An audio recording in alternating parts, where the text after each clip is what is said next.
Oke, Assalamualaikum warahmatullahi wabarakatuh. Di video kali ini, saya akan mempresentasikan atau memberikan pemahaman sedikit tentang materi dunia ethical hacking. Lanjut saja ke videonya. Pertama, apa itu ethical hacking? Nah, ethical hacking itu adalah sebuah praktek keamanan cyber yang menggunakan teknik hacking untuk mengidentifikasi dan mengeksploitasi kelemahan sistem komputer. Namun, dalam ethical hacking, tindakan ini dilakukan dengan izin dari pemilik sistem.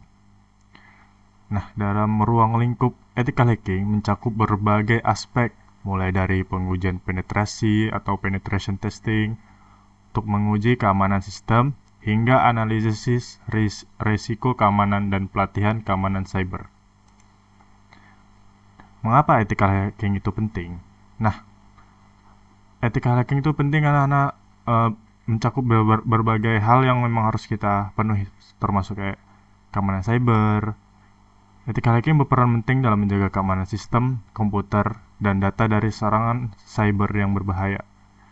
Kedua, mencegah serangan dengan mengidentifikasi kelemahan sistem. Ethical hacker membantu mencegah serangan cyber sebelum terjadi. Ketiga, memperkuat keamanan. Hasil pengujian penetrasi ethical hacking dapat digunakan untuk meningkatkan keamanan sistem. Lanjut, terminologi penting. Nah, dalam ethical hacking terbagi 3 terminologi penting. Yang pertama itu adalah vulnerability, kelemahan pada sistem komputer yang dapat dieksploitasi untuk memperoleh akses tidak sah. Kedua, exploit, teknik atau kode yang digunakan untuk memanfaatkan kelemahan sistem dan memperoleh akses tidak sah. Ketiga, ada payload, kode atau data yang dikirim ke sistem yang telah dieksploitasi untuk melakukan tindakan seperti menginstal malware. Lanjut. Nah, fase-fase dalam ethical hacking itu terbagi dalam 5 bagian. Pertama itu reconnaissance, kedua ada scanning, ketiga ada gaining access, maintaining access, dan covering tracks. Pertama, reconnaissance. Apa itu reconnaissance? Pengumpulan informasi awal tentang target seperti nama, domain, alamat IP, dan jenis sistem. Scanning, pemindaian target untuk menemukan layanan dan port terbuka dan mengidentifikasi potensi kerentanan. Ketiga, ada gaining access, mencoba masuk ke sistem target dengan memanfaatkan kerentanan yang telah ditemukan. Keempat, ada maintaining access. Setelah mendapatkan akses, ethical hacker berusaha untuk mempertahankan akses ke sistem target untuk menganalisis lebih lanjut.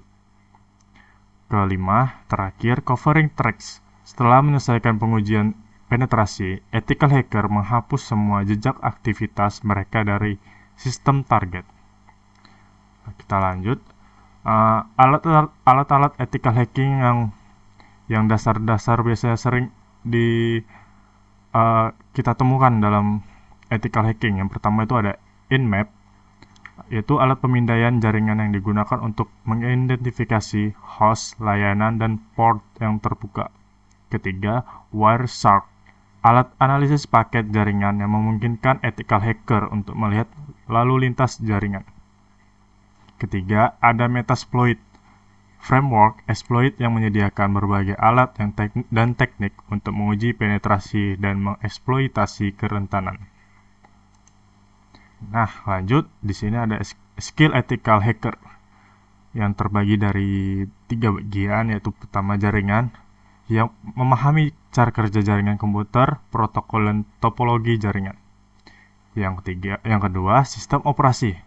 Nah, pengetahuan mendalam tentang sistem operasi termasuk Windows, Linux, dan Mac OS itu sangat penting dalam skill ethical hacker. Ketiga, ada pemrograman. Kemampuan pemrograman untuk mengembangkan alat khusus dan exploit untuk pengujian penetrasi. Nah, ketiga ini sangat penting ya dalam skill ethical hacker. Ke legalitas dan etika. Nah, di sini ada izin, batasan, dan kerahasiaan. Seorang ethical hacker harus memiliki legalitas dan sebuah etika yang harus dipenuhi sebelum melakukan tindakannya. Pertama itu izin. Nah, penting untuk mendapatkan izin dari pemilik sistem sebelum melakukan pengujian penetrasi. Jangan sampai kita tidak melakukan sebuah kegiatan yang merugikan diri kita tanpa mengikuti dasar-dasar legalitas dan etika. Yang seperti contoh ini izin.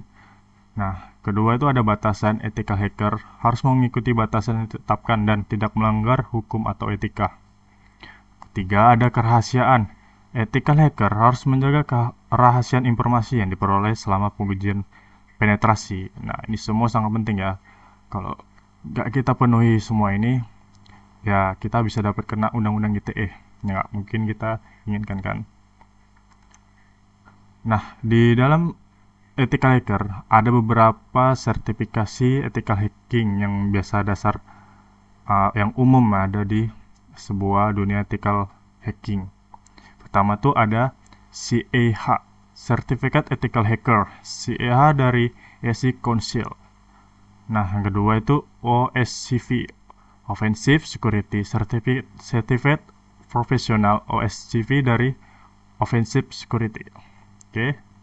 Yang terakhir, kesimpulan dari semua yang kita telah bahas tentang ethical hacking adalah profesi yang menjanjikan dan penting dalam dunia digital. Dengan memahami terminologi, fase, alat, dan etika, Anda dapat menjadi bagian dari para profesional yang menjaga keamanan cyber di era digital ini. Oke, sekian dari pemahaman materi singkat dari saya. Kurang lebih saya mohon maaf jika ada salah kata atau pemahaman. Mohon perbaikannya. Segitu saja video dari saya. Assalamualaikum warahmatullahi wabarakatuh.